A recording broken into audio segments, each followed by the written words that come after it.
অনেক স্বাগতম। আজকে একটি আমি মোবাইলের ভিডিও ছোট্ট একটা রিভিউ দিতে আসলাম। ওই মোবাইলটা নতুন লঞ্চ হয়েছে ভিভো, এই ভিভো টিআর। ওর এই মোবাইলটি খুব দুর্দান্ত মোবাইল। ওটা অত্যন্ত ফাস্ট। ওটার যে প্রসেসরটা ওটা টার্বো প্রসেসর।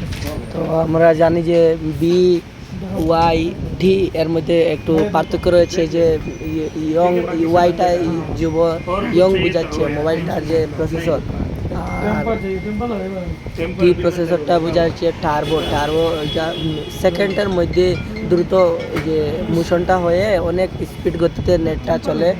তারপরে বিটা হচ্ছে মিডিয়াম, একদম লো না একদম উপরেও না। আজকের এই ছোট্ট রিভিউটা আপনারা কেমন লাগলো সবাই একটু জানাবেন। ওটা ধনলক্ষ্মী কম্পিউটার, তানিসান রাম। আপনারা একটু দেখবেন, অনেক সুন্দর মোবাইলটা আমরা কিনেছি, প্রসেসরগুলো অনেক ভালো। ধন্যবাদ।